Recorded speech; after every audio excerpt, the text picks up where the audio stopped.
Hello friends, అందరికీ నమస్తే. మీ దృష్టిలో అదృష్టవంతుడంటే ఎవరు? బహుశా మీలో చాలా మంది చెప్పే సమాధానం 1000 రూపాయల లాటరీలో 1,00,000 రూపాయలు తగిలిందంటే వాడిని అదృష్టవంతుడని అనుకుంటారు. కానీ వాళ్లతో పాటుగా ప్రాణాపాయ పరిస్థితుల నుండి ఎటువంటి గాయాలు కలగకుండా తప్పించుకున్న వాళ్ళు కూడా అదృష్టవంతులే. ఇంకా గట్టిగా చెప్పాలంటే ఆ లాటరీ తగిలిన వాడి కంటే 1000 రెట్లు అదృష్టవంతులంటే వీళ్ళే. ఈ వీడియోలో అలాంటి కొంతమంది అదృష్టవంతులను చూడబోతున్నారు. ఇప్పుడు మీకు చూపించబోయే వాళ్ళు మామూలు సుడిగాలు కాదు. ఆల్మోస్ట్ వీడి పని అయిపోయింది, ఇక్కడ వీడి తప్పించుకోలేడు అనుకున్నటువంటి సిచ్యువేషన్ నుంచి కూడా చాలా తేలికగా బయటపడ్డవాళ్ళు. ఇంకెటువంటి ఆలస్యం అక్కడ వీడియోని అయితే మొదలు పెడతాం. వీడియో మీకు ఇంట్రెస్టింగ్ అనిపిస్తే మాత్రం తప్పకుండా లైక్ చేయండి. ముందుగా అందరూ ఈ వీడియో పైన ఒక లుక్ వేసేయండి. ఇక్కడ మంచిగా రోడ్లన్నీ ఖాళీగా ఉన్నాయి కదా అని రోడ్డు మీద స్కేటింగ్ చేస్తూ ఉండగా ఇతను అనుకోని విధంగా ఒక చిన్న ఇన్సిడెంట్ జరిగింది. అయితే అది చాలా ప్రమాదకరమైంది. ఇతను టైం బాగుండి ఒక్క సెకండ్ లో తప్పించుకున్నాడు. దెబ్బతో అప్పుడు దాకా జాలీగా స్కేటింగ్ చేస్తున్న అతను ఒక్కసారిగా స్కేటింగ్ బోర్డు నుంచి జంప్ చేశాడు. మంచి థ్రిల్ ఉంటుంది కదా అని అడవిలోకి బైక్ రైడింగ్ చేసుకుంటూ వెళ్ళిపోయాడు. ఆ సమయంలో అనుకోని విధంగా ఒక ఎలుగుబంటి వచ్చి బాసు నాకు లిఫ్ట్ ఇస్తామన్న మాదిరిగా ఇతని మీదకు వచ్చింది. ఆ ఎలుగుబంటి లిఫ్ట్ కోసం వచ్చిందో లేదో మనోడిని ఫుట్బాల్ ఆడుకుందామని వచ్చిందో దగ్గరికి రాగానే మనోడు భయపడ్డాడు. ఆ దెబ్బతో ఎలుగుబంటి కూడా భయపడి అక్కడి నుంచి పారిపోయింది. వీళ్ళ భయంతో గట్టిగా అరిచి చాలా మంచి పని చేశారు. అందుకే ఎలుగుబంటి అక్కడి నుంచి పారిపోయింది. వీళ్ళు సేఫ్ అయిపోయారు. కొన్నిసార్లు మనకు వచ్చిన స్కిల్ ద్వారానే మనం ఎటువంటి ప్రమాదం నుంచి అయినా సరే తప్పించుకోగలుగుతాం. దానికి బెస్ట్ ఎగ్జాంపుల్ ఇదే చూడండి. ఇక్కడ జీప్ సహాయంతో కొండ ప్రాంతాల్లో తిరుగుతున్న సమయంలో అనుకోని విధంగా జీప్ వెనక్కి ఫ్లిప్ చేసేపోయింది. అయితే జీప్ నడుపుతున్న అతను డ్రైవింగ్ స్కిల్స్ మంచిగా ఉన్నట్లున్నాయి. అందుకే జీప్ ని చాలా చక్కగా కంట్రోల్ చేసి ఆ ప్రమాదం నుంచి బయటపడ్డాడు. రైల్వే గేట్ వేసేసినా సరే ఏదో విధంగా రైల్వే ట్రాక్ ని దాటేద్దామని కంగారుగా ట్రాక్ దాటబోయాడు. అసలు సిసలైన అదృష్టవంతుడు అంటే ఇతనే. ఒక్క సెకండ్ కనుక లేట్ అయినా సరే ఇతను చాలా ప్రమాదానికి గురయ్యేవాడు. అయితే ఒక్కసారిగా స్కూటీ స్పీడ్ పెంచడంతో అక్కడి నుంచి తప్పించుకోగలిగాడు.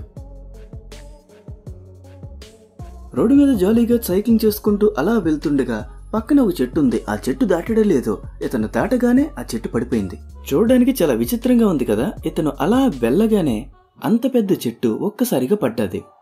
ఏరోప్లేన్స్ పెద్దగా ఉంటే అవి ఆకాశంలో వెళ్ళినప్పుడు నేలపై నుంచి చూస్తే చాలా అద్భుతంగా భలే కనిపిస్తాయి.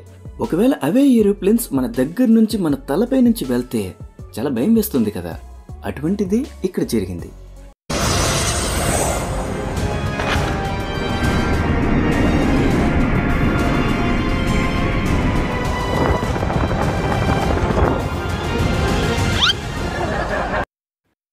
ఇక్కడ ఈ ట్రక్ నడుపుతున్న అతను స్పీడ్గా వచ్చి ఒక్కసారిగా టర్నింగ్ తిప్పపోయాడు. ఆ సమయంలో వెనకాల ఉన్నటువంటి చెక్కలు స్లిప్ అయ్యి అక్కడే రోడ్డుకి ఆనుకుని ఉన్నటువంటి ఇంటి యొక్క బార్గేట్స్ పైన పడ్డాయి. అయితే అది పెద్ద ప్రాబ్లం కాదు.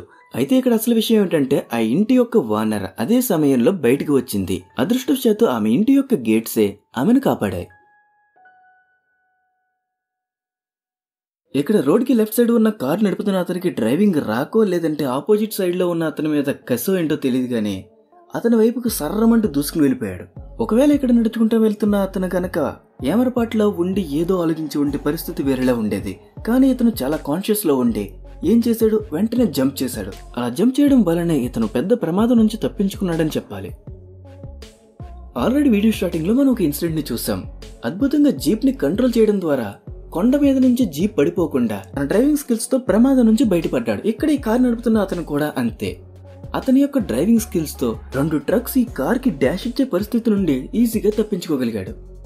మనకెప్పుడైనా సరే అదృష్టం దరిద్రం 2 సమన్యాయం చేయాలని ఫిక్స్ అవుతే ఆ పరిస్థితి ఎలా ఉంటుందంటే దానికి బెస్ట్ ఎగ్జాంపుల్ ఇదే. ఇక్కడ ఈ బ్లాక్ కార్ ని రోడ్ సైడ్ ని పార్క్ చేసే సమయంలో రోడ్ అంతా బానే ఉంది. కొంతసేపటికి అక్కడ గొంత ఏర్పడింది. ఇక్కడ ఈ కార్ ఓనర్ అదృష్టం ఏంటంటే గొంత ఏర్పడినా సరే కార్ గొంతలో పడలేదు. అదే టైంలో దరిద్రం ఏంటంటే అక్కడ మిగతా కార్స్ అన్ని ఉన్నాయి. ఆ కార్స్ కింద అంతా బానే ఉంది. ఈ కార్ కింద గొంత ఏర్పడింది. ఇక్కడ మీకు వీడియోలో కనిపిస్తున్న ఆమె చాలా అదృష్టవంతురాలని చెప్పాలి. ఎందుకంటే ఇక్కడ ఈమె నడుచుకుంటూ వెళ్తున్న సమయంలో పక్కనే 2 కార్లు గుద్దుకున్నాయి. అయినా సరే ఈమె కాస్త భయపడి అక్కడి నుంచి ఎటూ కదలలేదు. కానీ ఈమెకి ఎటువంటి గాయం లేకుండా అక్కడి నుంచి చాలా జాగ్రత్తగా నడుచుకుంటూ వెళ్ళిపోయింది. వెనక ముందు పైన కింద ఏమాత్రం పట్టించుకోకుండా ఈమె చాలా డెడికేషన్ తో రిపోర్టింగ్ చేస్తుంది. అప్పుడు వెనకాల హెలికాప్టర్ లో వచ్చిన అతను చిన్న జరకిద్దాం అనుకున్నాడు. కంట్రోల్ తప్పిందో గానీ ఈమె దగ్గర నుంచి వెళ్ళాడు. ఒకవేళ అదే సమయంలో ఈమె గనక వెనక్కి తిరిగి చెయ్యి అలా చాపి ఉంటే ఈమె గాయపడేది. మీకు ఇంద్ర సినిమాలో డైలాగ్ గుర్తుందా? తప్పు నా వైపు ఉంది కాబట్టి తల దించుకుని వెళ్తున్నా, లేదంటే తల తీసుకువెళ్లేవాడిని. ఆ డైలాగ్ ని ఈ మోస్ట్లీ చాలా సీరియస్ గా తీసుకున్నట్లు ఉంది. ఇక్కడ ఒక అతను స్విమ్మింగ్ చేస్తూ ఉన్న సమయంలో అతన్ని దగ్గరికంటే వచ్చింది. అప్పుడు అతను అలా కాలు విదిలిస్తూ ఒక్కడి తన్నెడు మూతి మీద. మొసలికి మూతి పగిలినా సరే ఏమాత్రం రెవెన్యూ తీర్చుకోకుండా అక్కడి నుంచి వెళ్ళిపోయింది. తప్పు నా వైపు ఉండిపోయింది కాబట్టి తలంచుకెళ్తున్నాను. ఇక్కడ కొంతమంది సఫారీలో తిరుగుతున్న సమయంలో ఒక పెద్ద ఏనుగు అక్కడ తిరుగుతున్న వాళ్ళపైన దాడి చేయడానికి ప్రయత్నించింది. ఏనుగు వచ్చిన స్పీడ్ కి వీళ్ళు భయపడి వెనక్కి వెళ్లారు. ఒకవేళ వెళ్లకుండా అక్కడే ఉండి ఉంటే ఏనుగు ఎత్తి అవతల పడేసేది, వెహికల్ తో సహా. ఇక్కడ ఒక అమ్మాయి ఫుట్పాత్ పైన నడుచుకుంటూ వెళ్తున్న సమయంలో పక్కన రోడ్డు మీద ఉన్న కార్లలో ఒక కారు యొక్క వెదర్ చక్రం ఊడిపోయింది. అలా ఊడిపోయిన చక్రం సరాసరిగా ఈమె దగ్గరికంటే వచ్చింది. అక్కడ వరకు అంతా బానే ఉంది. ఎప్పుడైతే చక్రం అనేది ఫుట్పాత్ కి తగిలిందో ఒక్కసారిగా చక్రం గాల్లోకి వెళ్లి ఈమె తల పైనుంచి వెళ్ళింది. కొంచెం ఉంటే తలకి తగిలేది, గాయపడేది. ఇక్కడ విపరీతంగా వర్షం కురుస్తున్న సమయంలో విపరీతమైన గాలి కారణంగా రోడ్డు మీద ఉన్నటువంటి పెద్ద పోల్ ఒక్కసారిగా పడింది. అయితే ఇక్కడ అదే సమయంలో పక్క నుంచి ఒక కారు వెళ్ళింది. ఆ కారు అలా వెదర్కి వెళ్ళిందో లేదో ఆ పోల్ అలా పడిపోయింది. ఒక్క సెకండ్ గనక కారు ఆగి ఉంటే కారు పీస్ పీస్ అయిపోయేది. రోడ్డు మీద ప్రయాణించే సమయంలో ఎప్పుడైనా టర్నింగ్ వస్తే హార్న్ కొట్టుకుని వెళ్లడం అనేది ఉత్తమమైన పని, లేదంటే ఇటువంటి ప్రమాదాలను ఎదుర్కోవాల్సి వస్తుంది. ఇక్కడ ఒక సైడ్ నుంచి ఒక అతను బైక్ మీద వెళ్తున్నాడు, ఇంకొక సైడ్ నుంచి వేరే అతను బైక్ మీద వస్తున్నాడు. ఇద్దరు అనుకున్నారు హార్న్ కొడితే అవతలోడు కొడతాడులే మనకేంద్రి అని. ఇద్దరు హార్న్ కొట్టలే, జస్ట్ మిస్.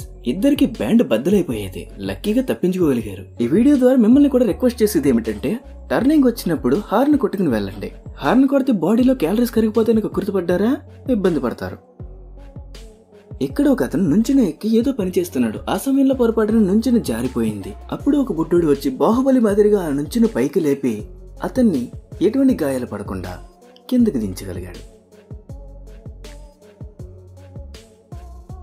ఒక కారు యొక్క డాష్ కెమెరాలో రికార్డ్ అయినటువంటి ఇన్సిడెంట్ ని చూస్తే అందరూ షాక్ అవుతారు. ఎందుకంటే ఇక్కడ 2 కార్లు వెళ్తున్న సమయంలో కార్స్ మధ్యలోంచి ఒక ప్లేన్ క్రాష్ అయింది. అయితే ఇక్కడ అదృష్టవంతులు ఎవడంటే కార్ నడుపుతున్న అతను. ఈ ప్లేన్ కార్ కి చాలా దగ్గర నుంచి వెళ్ళింది.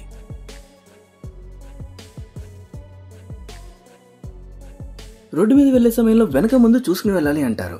ఇక్కడ వెనక ముందు చూసుకుని వెళ్ళినా సరే పైనుంచి ఎవడో వేసేద్దామని ఫిక్స్ అవుతే మాత్రం మనం ఏం చేయలేం. ఇక్కడ అదే జరిగింది. ప్రమాదం వెనక నుంచి రాలే, వెదర్ నుంచి రాలే, పైనుంచి వచ్చింది. పెద్ద కత్తి పక్కన పడింది. ఇక్కడ ఈ పెద్ద ఆయన రోడ్డు సైడ్న ఆకాశాన్ని చూస్తూ ఏదో ఆలోచించుకుంటూ నడుచుకుంటూ వెళ్తున్నాడు. అప్పుడు పక్క నుంచి ఒక కార్ ఇతని దగ్గరికంటే వచ్చింది. దగ్గరికి కాదు, దూసుకుంటూ వచ్చింది. ఇతను భయంతో ఒక అడుగు వెనక్కి వేసి ఉంటే పరిస్థితి వేరేలా ఉండేది. అడుగు వెదరికేసాడు కాబట్టి తప్పించుకోగలిగాడు. ఇంతటితో వీడియో సమాప్తమైంది. వీడియో మీకు ఎలా అనిపించిందో కామెంట్ చేసి చెప్పండి. మరొక వీడియోలో మళ్ళీ కలుసుకుందాం. అంతవరకు సెలవు.